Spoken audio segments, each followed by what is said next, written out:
Vibe Show 97.9. Back with another exclusive. Listen, I keep telling y'all these guests are so amazing. And this queen right here that's coming to the show is such a blessing because she's so multi-talented. I'm talking about singer, songwriter, the one and only Raquel Aurilia. Hello. Hi. Hey. How are you doing? I'm doing good. How about you? Doing great. I just want to thank you for this amazing opportunity. We're finally doing it. We've definitely been highly anticipating this one. So thank you so much. I appreciate you guys having me on. Thank you so much. Absolutely. Now, you had a lot going on today. You had the big golf tournament. So I got to ask you, how was it? It was fun. My son was playing. He plays for University of Arizona, and 2-day tournament. So today was like it was literally came down to the wire, and I was like on hole like 14, and I was like, I gotta go. Like I ran across the golf thing. It was hilarious. I had to run. I said, if I don't leave here by 4 o'clock, because it's 40-minute drive, I was like, I'm never gonna make it. So I rolled in here around 4:40, and here I am, our time anyway. But so yeah, I'm here. But it was worth it. It was fun. Yes, absolutely. Now I am just blown away with just digging into your background a little bit, and I'm truly amazed. You've actually been in this game for quite some time, and you have accomplished so many different amazing things, and such a multi-talent. And it's just exciting to have you on just to spend a little time with you to introduce my listeners to all of the amazing things that you've been doing. Now, I got to go back a little bit because you've been actually doing this for what, over 10 years? Yeah, I started. It's funny because like with singing, you don't have if you don't have a band already, or if you don't have an in, it's really hard to get started. And I've known I wanted to sing forever, but I think I started around 16 years. And I met a producer named Tony Papa who lives in Los Angeles, and we did one single together, just a single. We had met mutual friends, and then he said, "Do you want to do a whole album?" And I'm like, "Oh, okay, sure." So the first album we did was just other people's music, and then as I kept going and singing and all that, I started to realize I met another producer named Gardner Cole who produces for Madonna, and he's got a ton of great. Sorry, I'm taking my bracelets off so they're not so loud. He's done a ton of stuff. So he said, "Do you want to write with me?" And I said, "Sure." I didn't know how. He said, "Just go home and try to write." So that's how it all started. And that's how the writing started. And then it just kind of went from there. So it's fun. Now that's the part that's amazing to me because when did you first, because you're well known for your storytelling, which, listening to and catching up on a lot of the music that you have out there, you have these amazing stories. When did you first discover that you really had that ability to write these stories and basically want to go that direction with putting out music?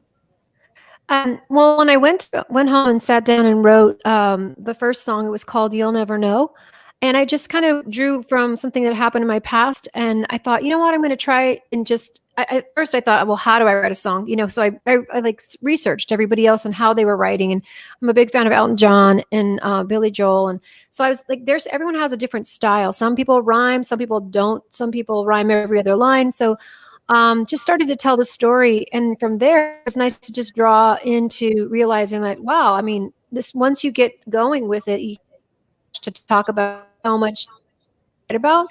So it's really to me, it's like very like because there's so many things that you can write about, and I draw a lot from other people's writing and their experiences and stuff. So that's kind of how I do it.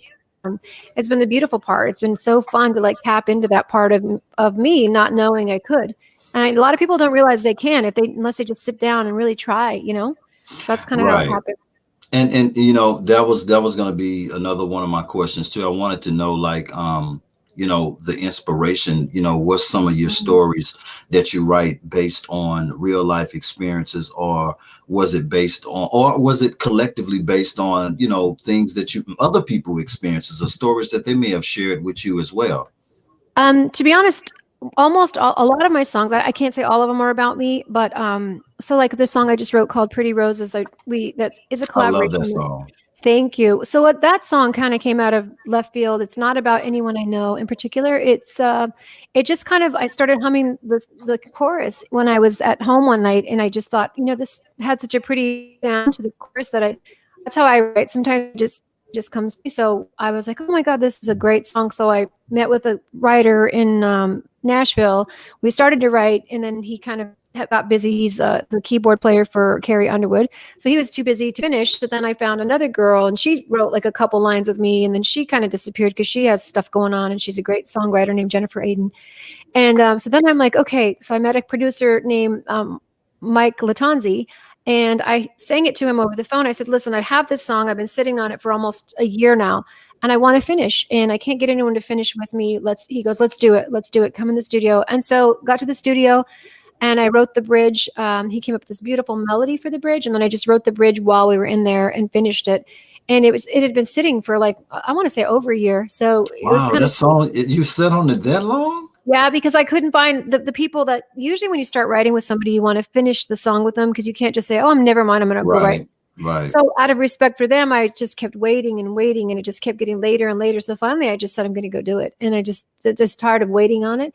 And when Michael Latanzi heard it, he said, "Oh my God, we have to, like, we have to do that song." So I was like, "Okay." I was just glad that he liked it and that he had a vision for the bridge. And so he actually got, he's considered one of the co-writers. I felt we should, bring him in on the song as far as co-writing credits because without that beautiful bridge, the song isn't the same. And a lot right. of people don't realize that when they're sharing, and some people, I don't know what else did, but when I wrote with somebody, it's 50-50 for the most part, because even if I came up with 99% of the words, if you brought in a beautiful bridge, it's a different song, so yeah, he's the fourth writer that we put on it as a writer and producer. It came out really good, but it wasn't about Right, anyone I knew. right. Now you quoted, music is like therapy to you. It's an Mhm. outlet, and it's an escape, and it's definitely a passion for you. Let's talk about that a little bit, about it, being therapy for you, and that Mhm. outlet and escape. Let's touch on that a little bit. Well, to me, when I write music, it comes from like to hear a song that I sang or I mean that I wrote come to life is it's such a cool feeling, and it's like it really like gives me the chills every time. Like I once you start singing it and you get it and you hear all the music behind it. So to me, it's like getting out something. Say if it is a personal song, then definitely it's therapy because it's therapeutic for me because I can feel that when I wrote and what I wrote about.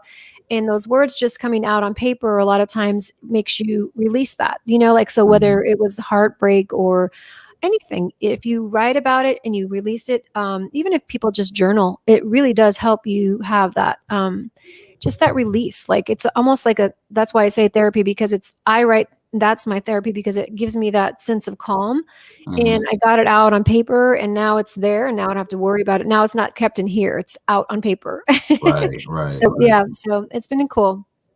Now, like I said, you know, um, working with some of the greats, like, I mean, you've actually had that experience to work with BB King, Mhm. so many different amazing icons. Yeah. What is that experience like for you, actually being able to work with these icons like that? Well, BB King was my very first. Sorry, I keep trying to get on the screen. I'm going off the screen. BB King was my very first person that I ever opened for. So it was such a cool, like, Mm, I don't know. It was just such the like. I remember. I'll never forget it. The guy that was helping me book, he said, "Well, what about opening for BB King?" And I said, "Are you serious? Like BB King?" Because I mean, at the time, my music was a lot more adult contemporary, and that's when I was singing other people's songs. I hadn't started writing yet. Right. And I didn't know that my music would gel with his. So I was kind of like, oh God, I hope it does. I hope they like me. I hope that this is a good fit. And I trusted him to know that it's a good fit. And luckily, when I got there, we had a full band. And there was three of us. There was me and then another band, this big band with all these instruments. It was beautiful. And then when I came out, the crowd was so like, it was a sold out state arena.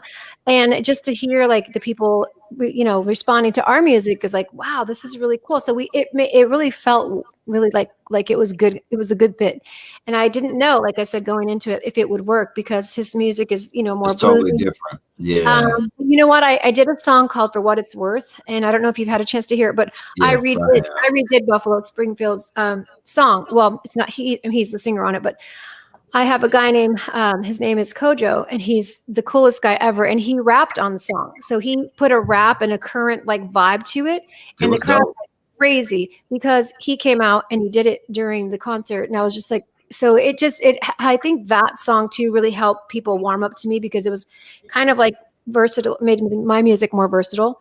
So yeah, it was cool. And BB King he played for almost, I don't know, 3 hours, maybe more. And he sat on the back Wow. onto the bus, his tour bus. He signed autographs. We got to meet him. He was so great. I mean, he's just such a legend. So I was so grateful for all that. Right. I was gonna ask you about being around these icons and stuff like that, you know, at a young age. Can you share any gems that you may have picked up that you found that was really valuable to you along your journey? Well, I think it's really important to to take it all in, especially if it's new. Like with him, taking that in and just being able to like respect. Obviously, you have respect for the artist that you're opening for. Say if you're opening for somebody. So I think with like John Waite, when we opened for him, it was a good fit for us because he was such a he is not was he is such a great guy with he really embraced our band. And like from the very first show that we did together, he was so just welcoming. And he said, well, how many shows are you doing with us? Because he didn't know at the time. And Right. that was coincidentally, that was at BB King's in New York. So his BB King's place in New York was the first time I ever opened for John Waite in that venue of his. So I sang, and then the first thing I did was run to the audience after my set, and like, because I heard one of the songs, and I was like, oh my God, he sings one of my favorite songs. And I didn't even realize how many Right. songs I knew. But taking it all in and like learning from them and learning how they are, and watching John Waite to me was invaluable because he's such a perfectionist. And Right. watching the way he cares so much about his sound, and it's not just a show. He's not just going out to collect a paycheck and his fans mean a lot, and he cares. And so to me, I took all that and I took it all in. And I would recommend to anyone to do that, to learn from the person. Like if you're opening for someone else, learn and watch how they are and watch what they do and how they are in their, whether they warm up differently or like even sound check is you can learn a lot. I learned a lot Right. from John. Yeah. With this is something that I wanted to ask too. At the starting point of deciding, hey, look, I want to make a career out of this. How did you know what path you wanted to take as far as your brand and your sound? Like, you know what I mean? Because Mhm. you could have went a whole nother way. Yeah. How did you find the sound and like, you know what, I want to create this type of music? Or was it just Yeah. an organic feeling? I think with music, you write and then you kind of figure out how it's going to be. So like with country, for example, a lot of my music has like a country crossover vibe to it. I write very deep lyrics and but I'll write a song and I don't know when I'm writing it or how it's going to Mhm. be, whether it's going to be country or adult contemporary.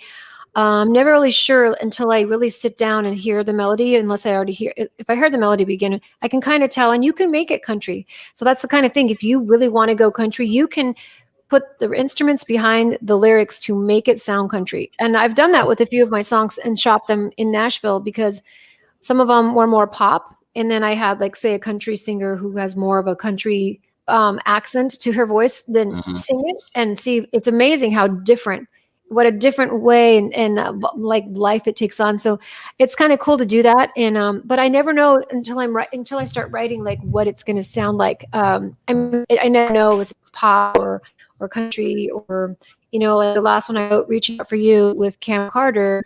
It's I wrote the hook, his rap, and it's we found I found a beat online, and that was a whole, and I knew that genre going in. We knew what we were writing to. There was a beat, and I loved the beat, and I told Cam, let's get a hold of this beat, let's make sure we get permission, and let's go from there. And yeah, and that's, I mean, I've written two songs like that. One is on hold waiting to release. It's been done for like almost 6 months. I just can't do anything with it because we're waiting for permission. But that is another song, very much like hip hop vibe, and it's Hmm. really, really cool.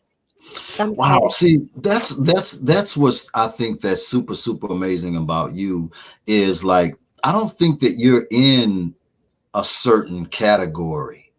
You know what I mean? I think that Mm-hmm. being a writer as well, um, it doesn't really put you in a box Mm-hmm. because you Yeah. write for a lot of people. Right. Yeah, that's the cool thing about writing. It's like when you start collaborating. So now the cool thing is like writing this song with Cam.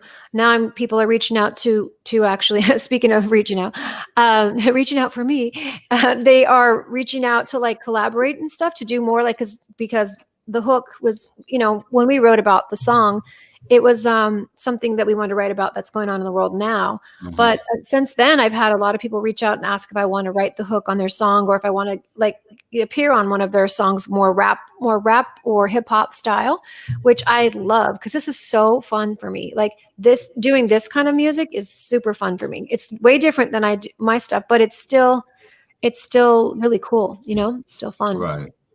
I love You it. know, with being in the business, what would you say from the beginning of your career up until this point right now? What would you say from your experiences is the most frustrating part of the business to you?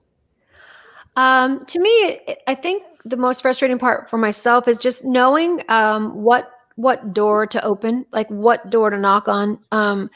There's not a manual telling you do this, do this, do this. You can't just trust everybody. I mean, you get emails and promises and things like that, and that's the most frustrating part because I don't know, like, do I trust this guy who says he's going to, promote my music? Do I trust? And I've had some people, and I learned the hard way in the very beginning, that were not trustworthy, that just wanted your money. They just wanted to say they can, and they made a lot of promises. So I've never had a manager. So it's really like I've just been doing this as I go, learning as I go, trusting people. And I've learned from it all to keep my circle very small. And so now I've got two people on my team, kind of quote unquote, that help me really. And that's as far as I go. Everything else is me, me, me, me, me, because I've learned the hard way that not everybody's going to do what they say.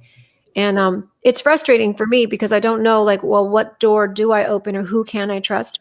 And Right. unless even if you were to go with a bigger label, I mean, you want to make sure that that you don't get taken. And on Instagram and everywhere else now with the social media, it's people have to be careful with that because there's a lot of promises like, oh, I'll get you 50,000 followers and I'll do this. And sure, I can call right now and get, like email someone back and say, yeah, let's get those 100,000 followers you promised. But what is it when it doesn't amount to the authentic likes and people, and your audience is still, those are just numbers. You're just padding your numbers. So Hmm. it's frustrating to know who to trust. I think that's been my biggest thing. And I've never really bit the bait on that one about, oh, let me do 100,000 followers for you tomorrow. Cause you can tell who's buying followers and who's actually authentic because it's a process. It takes a while to build that fan base and you have to be patient with it. And if you pad your numbers, your likes and your viewers and your comments, they won't be there. You're just going to see like, you'll see that, yeah, she's got 100,000 followers, but she's got like 20 people liking her things. So, or maybe 10 people comment. So you can always kind of tell if something's padded.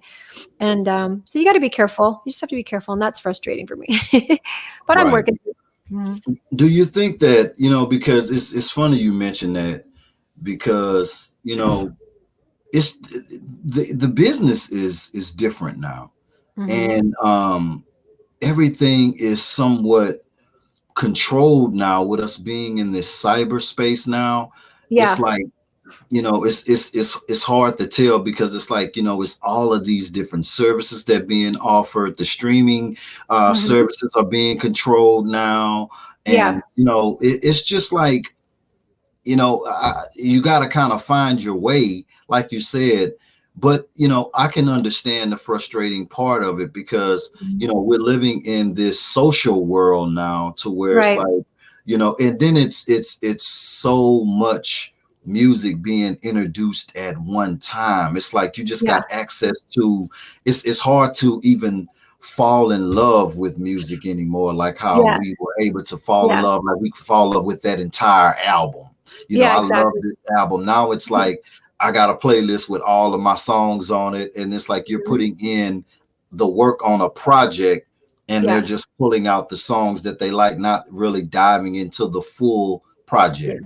Yeah, and that's it. You can release a single, you can release singles all day long and never make an album. I mean, because people aren't, like you said, they're not buying albums anymore, and it's the bummer because I'm old school. Like I like old school rap, like Tupac. I like Dre. I like. It's funny. I bought my son the Chronicles and all these cool vinyls for Christmas. Right, I right, have two sons, 17-year old. I bought him like an old fashioned, like the record player and the vinyl albums, and like I love that style of music. Like that style of music is great. I love like I mentioned Elton John and Billy Joel and like all that's music back then when you bought the whole album and you fell in love with right. the album. The I miss those. artwork, Yeah, everything. and just like the artwork and everything they put into the cover, whether they put lyrics, and it's cool to, I mean, to me it's so exciting to open up an album or Oh like, my God. yeah, Yeah. it's so like, oh my Yeah, god, I to show miss my that. son that, like, because they don't have that. I mean, the generation now, they don't see like what we saw growing up, and I was like, this is the cool, like, look how cool these albums are. Right.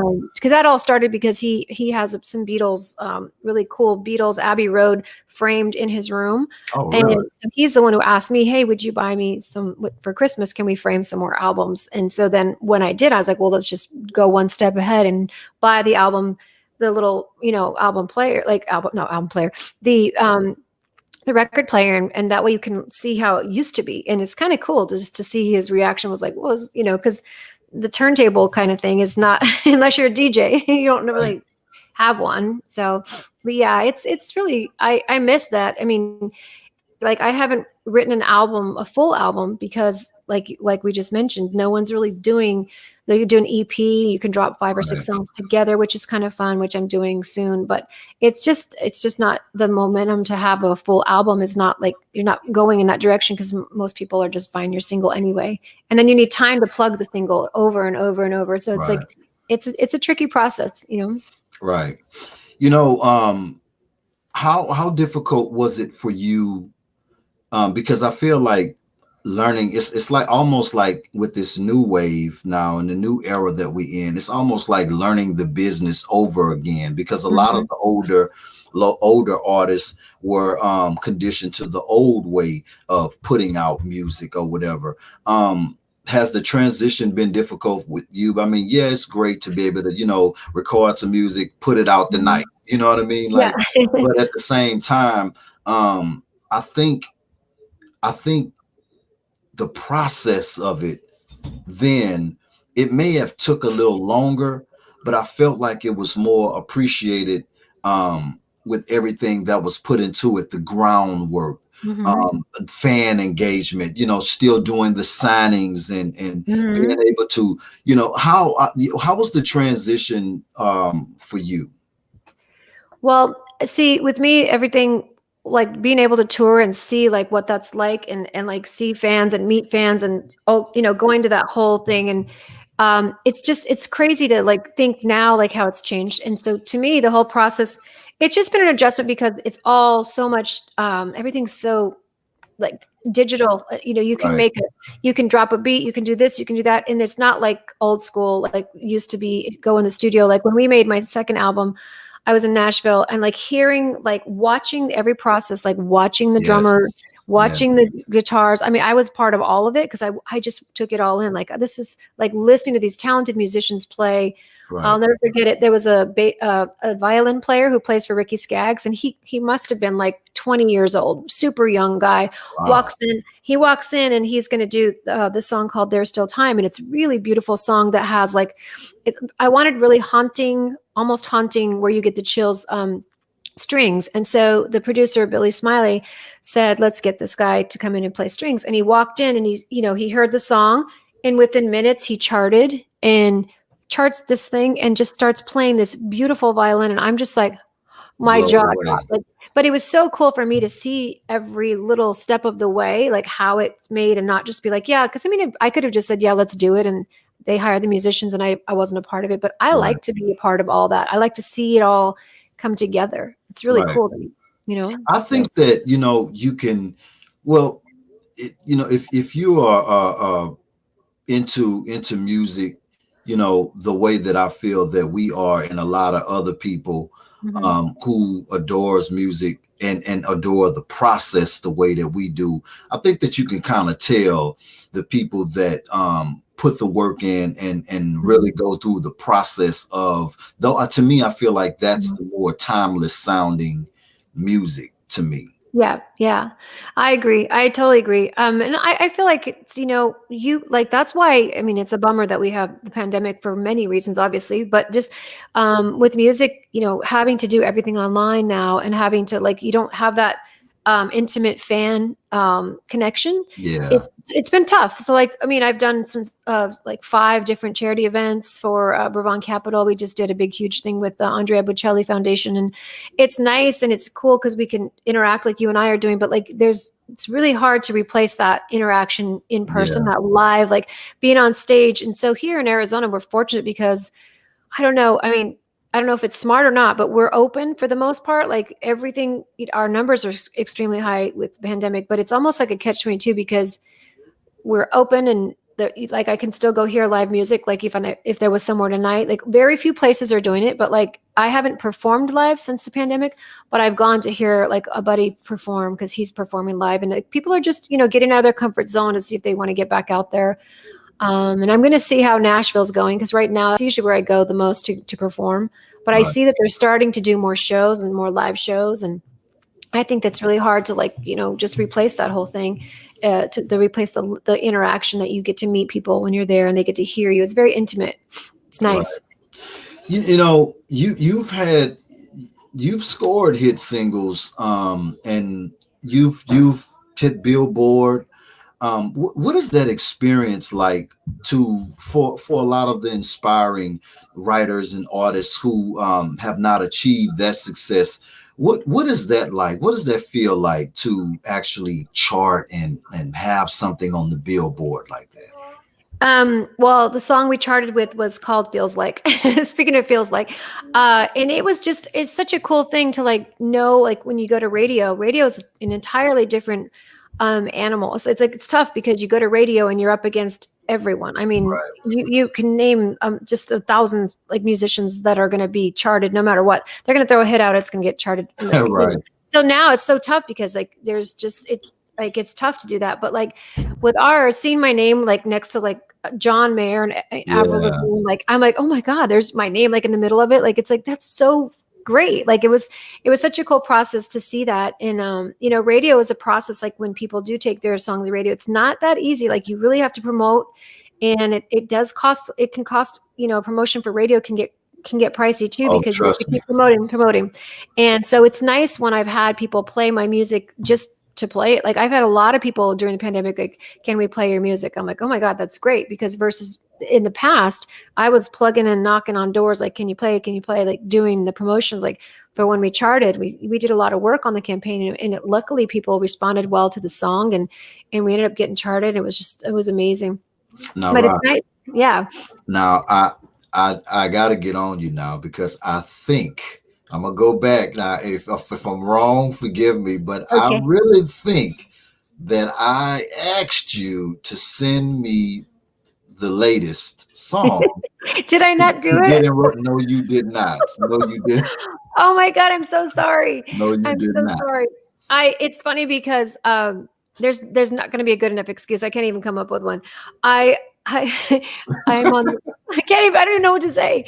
I wish I had done that. I'm so sorry that I didn't That's send all it in. right. It's not too late. We gonna Okay. get it. But I wanted to Okay. put you on Front Street though, because I know I know. you be busy I'm doing your thing and all of I'm that. glad But you did. I'm glad you did because sometimes what I'll do too, especially like because I do everything on my own, like I right, said, my team's small. A lot of times I'll save stuff or I'll take a screenshot and I'm doing it, and then something else will come up and something else. And like if right, I don't send it, then it's just bad time management. Like today, like me racing in like with 2 seconds to get on here with hat head. right, right, But right. yes, I But will you did definitely it send you though. some. I appreciate it. I know. We got it now. You know, again, accomplishments. Being honored. As Hollywood Music and Media Award nominee Mhm. for singer songwriter. You know, being a part of these events, and I know that it's different now with COVID and all of that, but it's still the accomplishments and things to be so proud of. Mhm. How does that feel to be nominated? That was it was such a cool experience because I didn't understand really what the Hollywood Music, awards were all about. And I started kind of like the girl that helps me, she's like, I'm going to submit your music. And I was like, okay. And I wasn't sure which song. And I was like, well, I'll just pick one of these. And next thing I know, she's like, hey, you got I'm like, what? Like, so it was almost like you threw it out there and then you just forgot about it. Right, And then I started looking into it. I was like, oh my God, this is a really cool thing. Like, wow, what an honor this is. And then to go to Hollywood and be at the award show and to see, exactly. that was so cool. And Randy Jackson was like one of the hosts during the time that I went.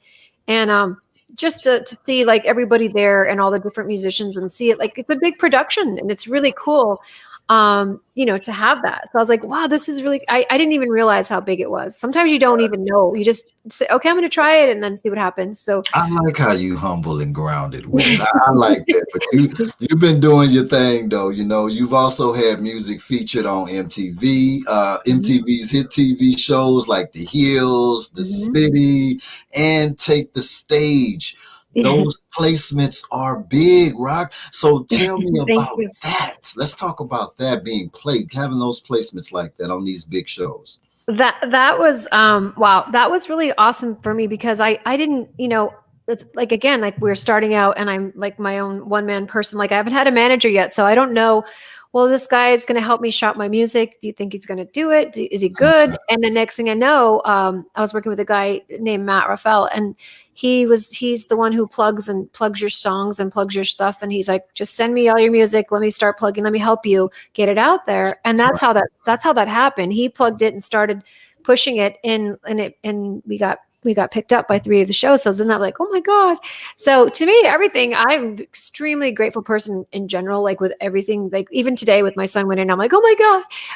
It's a match. It's not like the World Series, but the World Series of golf or like the PGA thing yet. But I'm like, Right. no, I'm grateful. Everything is really cool to me. And I really do take it in and don't take anything for granted. So but yeah, it was just really cool to see that oh my God, they're going to be on these shows, because if you watch them differently now. So when you watch these shows, I always listen for the music in the Yeah, background. exactly. I Exactly. haven't shopped any shows lately, but now I'm like, I need to get busy and do that again, because I haven't even tried to in the last probably 6 years to even try to shop it. But I do recommend everyone at least try to get it out there, because if you write music and it's just sitting on your desk doing nothing, no one's going to hear it. Right. What's the worst that can happen? They can say no. I mean, then what? Somebody might say Right. yes. Right. Exactly. Somebody I said mean, you gotta no. try. Yeah. I mean, that's how I feel. I mean, it just, you never know. You can't, if you aren't, if you're too afraid to take the leap, then then there is no reward, you know? Right. Now I gotta go. I gotta go back to Tony Papa though, because we just can't just blow past that name like that. I mean, we talk about produced for James Brown, Mhm. Weird Al. A lot of people don't know about Weird Al. Man, they Yeah. sleeping on Weird Oh, Al is one of the most talented. yeah. I love that dude, Weird Al, He, man, and he I was miss Weird Al. amazing. I know he used to do the most amazing things ever. Like every time I turn around, he was coming up with something fun and creative. I Um, know. yeah. How So did that, Tony, how did that connection come about, and what was the experience like working with such a icon producer? so I had one of my good friends had been telling me about Tony for a long time. She knew I wanted to be a singer. And she's like, "Oh, I've got a brother-in-law, an ex-brother-in-law, whatever. And you guys should let me introduce you at least." And I was like, "Well, I want to meet him, but I want to have something prepared before I just, I didn't. First impressions are everything." So I was like, I was afraid. So I put it off for several years. I don't know, I don't know. And so Wow. I don't know why, but I was nervous because I thought if he doesn't like the first song, I mean that's it, right? So he Right. sent me a song called Tears, which is on my first album, and said, "Hey, I'm going to send you this song, and when you come to LA, I want you to come in the studio and let's see what happens." So Mm. we that's how we started working together. And he said, "Do you want to do a full album?" I said, "Oh my God, yes." So then I met him, and then I met Tony Billy Trudell, who's toured with Elton John for like 8 years. He's amazing, got this massive voice. So he and I started writing, like he's one of the people that I've written a ton of songs with. But to have him in there doing backgrounds and to feel at home. And then Tony and I are super close even today. I saw him in Los Angeles last time I was there.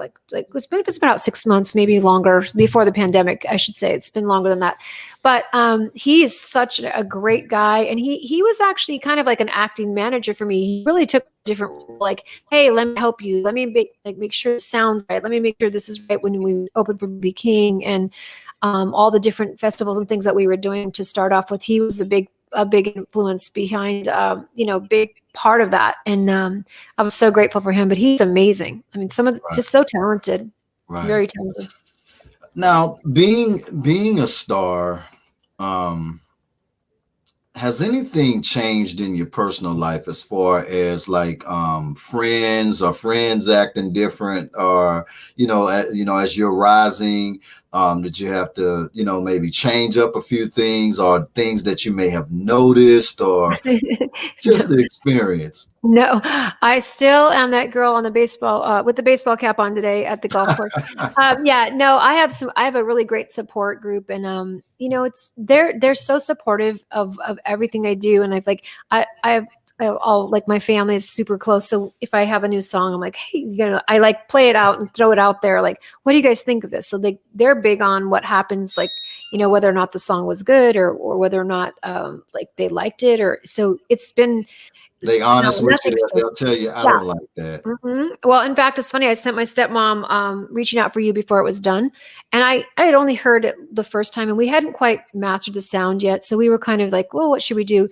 And we literally just were like, I sent it to her, and she goes, "I'm not really sure about the mix yet. I'm hearing a certain thing." And at the time, I didn't hear it yet because I hadn't even heard it myself. Right. And I'm glad she said that, because it was something that needed to be fixed. And I would eventually, hopefully, tuned into that. But like, she's like, "No, there's something not quite right, blah, blah, blah." And I was like, "Oh, okay. Now I get it." But yeah, no, I have the best support group of family and friends. And it's funny. I don't see myself that way. I just see myself as like just somebody that's busting her butt trying to make things happen. Right. And I work really Right. hard at it.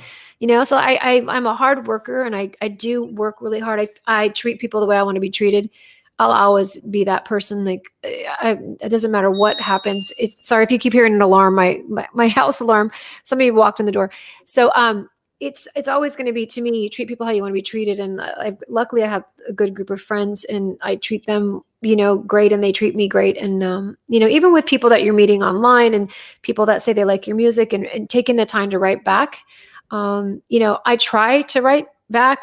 There's times when you miss it, and you're like, "Oh, there's like, if there's say 200 comments, if you're Mhm. lucky to not, that sometimes you can't get through all of them." But I really do try and acknowledge when people are kind to me, to return the favor. Right. I think that's Yeah, it's not, it's sometimes you're going to miss people, and it's not personal for me. It's definitely not something intentional. I just don't have, if I ran out of time in the day and I were answering emails or things like that, that'd be the only reason I would not really acknowledge somebody, especially if they're being kind and have nice things to say, which it's so nice when you get that feedback.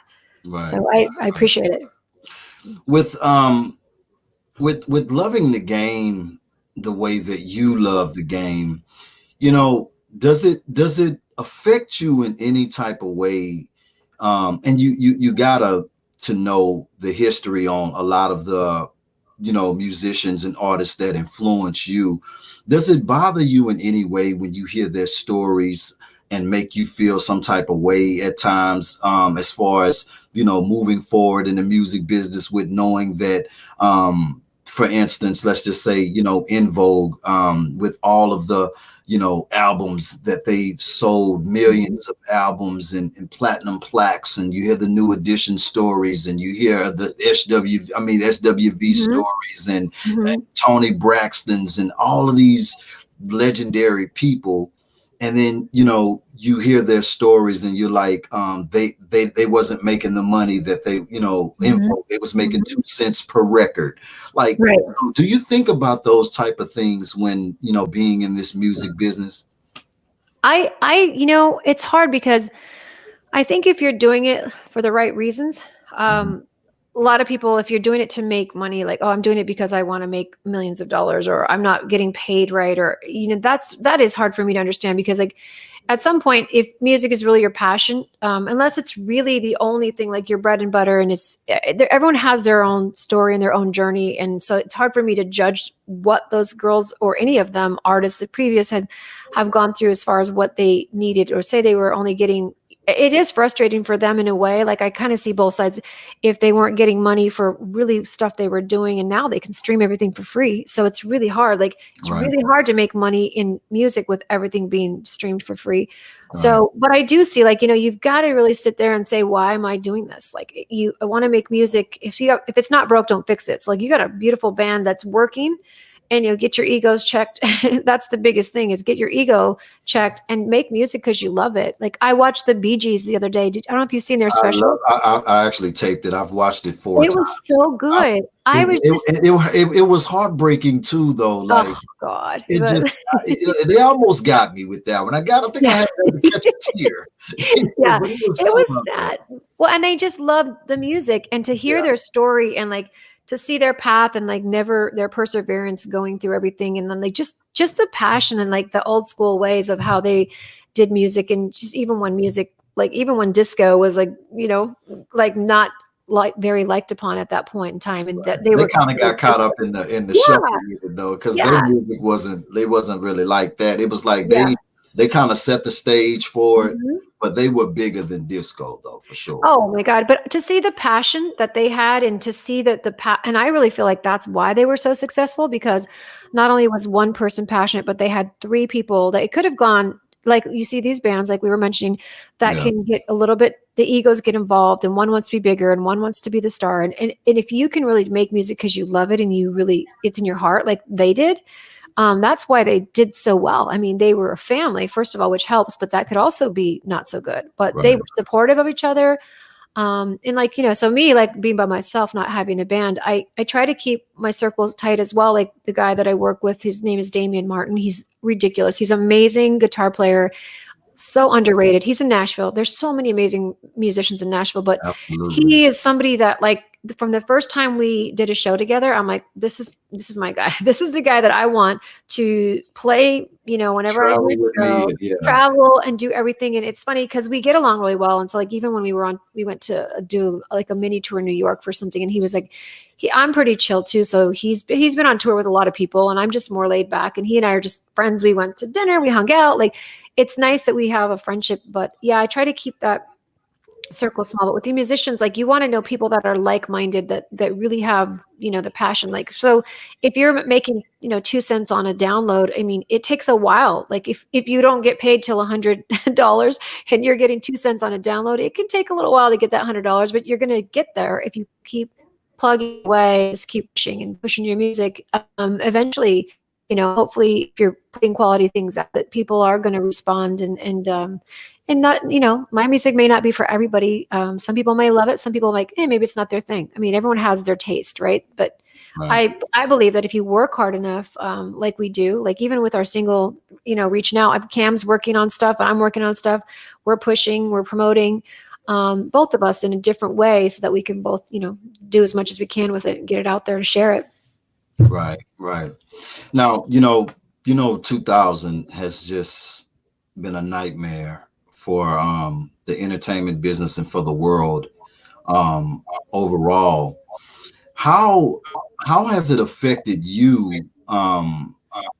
as an artist and as a writer, and someone who's accustomed to, live performances and being able to perform, like, what are some of the things that you have done to keep your brand alive? It's forced me to learn like GarageBand, which is funny because I mean I didn't want to take on Pro Tools because that's a whole other story, but it's forced me to learn how to record from my house. And so like this is like my little I don't have a backdrop yet, but like you just finding a place where you can do interviews in your room, or like this is in my bedroom. So this is in the back. But when I record, I found it sounds funny, but people can do it. You find a closet, find a little Oh yeah. filter. If you don't have a Oh filter, you put a little microphone, I mean, a little circular thing with a pair of hose on it, put it over your, there's creative ways. And I learned the filter thing from my guitar player because we were doing some songs together. And he go either if you can't buy a filter because nothing's open, I want you to make one. So I found something in the kitchen that was round, and then I put like a pair of stockings over them, like to filter the voice, which is funny. right, But you do whatever you do, and I'm in my in the closet in my master bedroom, like with make sure it's like nice and insulated, closed door, and but that's where we've been recording the last like 3 or 4 songs, which is so funny because nobody knows like how you're recording it. Just as long as you're producing something good and it's coming out good. So I'll send it to him. He'll throw it in Pro Tools. And then that's kind of how I've learned. It's forced me to learn to record. If I want to record something, I'll figure out how to do it, right? When right, nothing's open. So I think it's helped me do that. And it's been an adjustment. So doing the charity events online, doing interviews, live interviews and things like that. It's really nice because I'm connecting with everybody as best as I can through the internet. And we have the resources. So if you really want to get it out there, there's ways to do it. And it's forcing you to really figure out how to get it done. I mean, I think I've been in the studio once. I did go in and do my vocals for Reaching Out for You in Gardner Cole's studio. He lives like 2 minutes from me. So that's nice that he was there and he said, just come on over. And then he ended up like mixing the whole thing for us. But yeah, other than that, I've been recording in my closet in the bedroom. right. Yeah, But it's it sounding was, amazing. Once you engineer it and mix it down, it's gonna yeah, sound amazing. A lot of some of the greatest songs we've heard come yeah, out of the closet, the yeah, bathroom, on the tour bus. I mean, exactly. Yeah. so that's And like that's I couldn't find my AirPods. I left them in the car. So I've got these little whatever works, right? And I'm sitting here with this is my mic that I used to sing with, but I've got like my big headphones on here. right, But yeah, it's just funny. You just figure out how to make things work and you just do the best you can. And I mean, nobody, even on Zoom, like I've had people that when I'm getting these charity events together, like I've been helping them get all the musicians, and a lot of people are hesitant. Well, I'm not going to sound that great. And I'm like, it's Zoom. Nobody expects you to sound like right, amazing. It's not, because they were like, can I send in a video instead? I'm like, you can, but that's not, I mean, the whole idea is like we can interact and like see each other and yeah, like certain lighting's better than others or certain sounds or mics, but just getting out there, not being afraid to just do it. I mean, now I feel like Zoom, and like I've been on so many Zoom things. It's like, oh my, I should know how to work it, but it's not really for music yet. Like nothing's right, really for music. I've right. found yet. I think Uh, everybody's trying to, a lot of yeah, the software companies and streaming yeah, companies and that, everybody's trying to figure it out. yeah, Everybody's trying to figure it out. And I'm hoping that that's not the case. I'm hoping that we can kind of restore and get back eventually. I don't know when that's going to be, get yeah. back to some form of physicalness in the entertainment business. I But agree. it's looking like it's gearing towards this whole streaming thing or Yeah, whatever. yeah. Well, right now it is, and I think that people should, if you want to perform live as much as you can, well, live on like streaming or live on like what we're doing, it's just go and don't worry about how you're going to sound. I mean, nobody expects you to sound perfect. I mean, just singing into the mic here and like my sound versus your sound, it's going to be different. But Right, like even on Zoom, like if your mic is too loud, and then you've got the music in the background, it's really hard to find that balance. And just, I mean, to me, I'm like, well, what's the worst that can happen? You might not sound that great. I mean, it's like there again with your ego, like check your ego. Who cares? I mean, you go out and do it, and right, just every time you perform, it's a makes you stronger. right. Absolutely. What can we look forward to in the future? I mean, like any new projects or anything that you're working on? Are you pushing the single? Um, well, What else can we look forward to?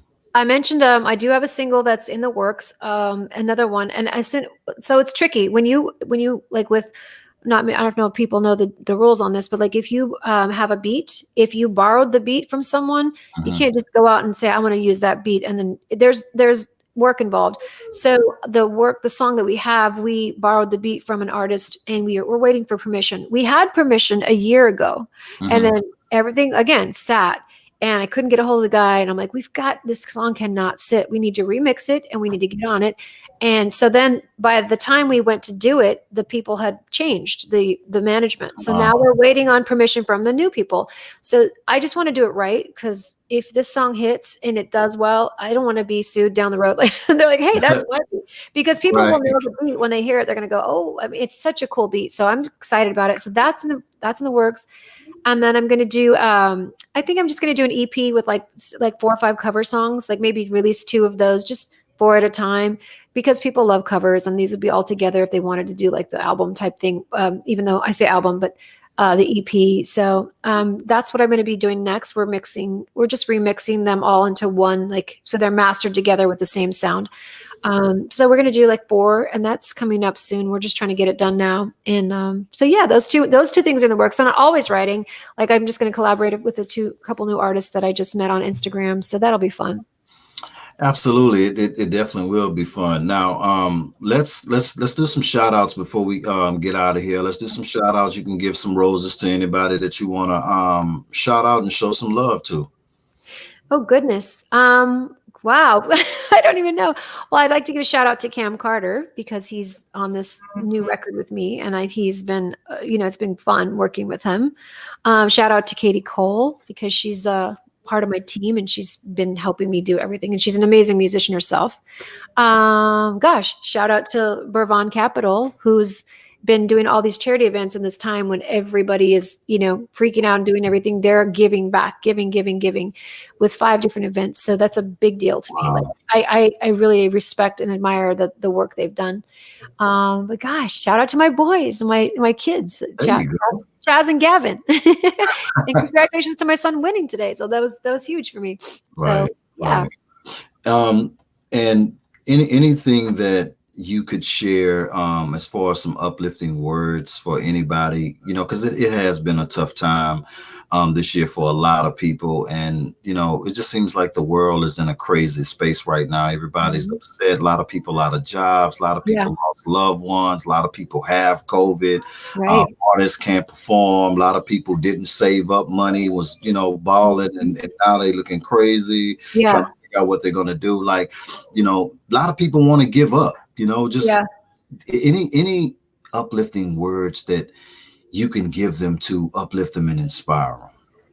I think what I would tell people is, to really dig deep and whether it's to meditate or, I mean, YouTube has a ton of these type of things, but whatever you can do to find like that inner peace while you're going through this is the best thing you can do for yourself, for your family. And instead of looking at things like, we don't have this, or, oh, now I don't have this, find the gratitude in what you do have and Mhm. really work from there, because like people now have more time with their family, like people that were out of work that now are spending more time with their kids that didn't have that time. And just to have hope, because right now, the vaccines are on the way. Hopefully this is going to be something that'll pass, and just to have faith that they'll get through it.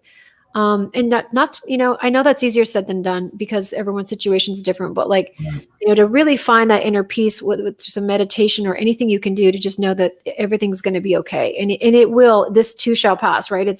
We're going to get through it, and reach out to some other people that are, find somebody that you can talk to. Like, you don't have to be alone in this. Like, nobody does. Right. And I think if we can bond together and really, like, that's why we wrote this song, by the way, was because it was like, never in a million years did we imagine this to be the situation we'd be in the Right. world. And Right. it really does have you reaching out for people that are comfortable and people that you love. And, and just really take advantage of the time that you do have. We do have downtime. So read a book, read more stuff, like get more into yourself as far as like, personal growth and personal healing. And it does wonders for you. Like the meditation stuff. I really do that a lot if I'm feeling down. but I think that, I know that we're going to get through this, and I know I'm seeing the light at the end of the tunnel now, and which is, times have been crazy, but I think, just sending prayers to all of those people out there that have been struggling, just my heart goes out to you, and I'm praying for you, and, I'm hoping that things will get better for everyone. Absolutely. This has been amazing. And I really, really enjoyed you. I really enjoyed this interview. And I'm very, very grateful for the connection that we've made and the opportunity. And we're definitely hoping that we can get you back on here again and again and again. I would love that. Thank you. This has been great. It's so nice to meet you officially. Right. And yes, thank you. And I want you guys, stay safe as well. Hope that you guys are healthy, and yeah. And thank you to your listeners I saw some comments come up there. I appreciate it. But yeah, thank you so much. This has been really nice. It was worth rushing home for. Absolutely. Tell your son, congratulations I will. on whooping some butt. I will. Thank you so much. It was really nice to Absolutely. see you. All right. We'll be chatting. Thank you again. It's the Absolutely. Vibe Show 97.9. You guys be safe. Shout out to let me shout out everybody before that showed you some love before we jump off here. Shout out to Mr. Lawton TV for showing my special guest so much love. Shout out to Sunshine. Shout out to Vibe Show Casper. Shout out to Leanne. Shout out to Jacqueline Yvette Public Relations. And everybody else that was on this live. Shout out to Jay Versus.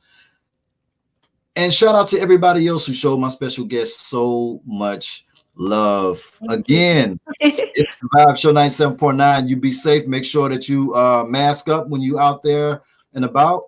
And we can't wait to get you back on here again. Thank you. Thank you so much. Have a good one. Bye. See you guys. Appreciate all the love. Appreciate y'all showing my special guest so much love right now. If you are not subscribed to the Vibe Show 97.9, make sure that you turn on those notifications, hit that subscribe button. Also, if you're not logged on, make sure that you guys go and log on to the Vibe Show 97.9. Check out our exclusive radio station website. Log on today. That's www.thevibeshow979.net. Also, get connected and download our official Vibe Show 97.9 mobile app available in your Google App Store. Listen, if you're not following me, go follow me right now on IG. That's the Vibe Show 97.9 FM. I do follow back. I do show love. We need love right now in today's time that we're living in right now. Y'all make sure that y'all mask up out there. Take care of yourself. I love y'all. It's the Vibe Show 97.9.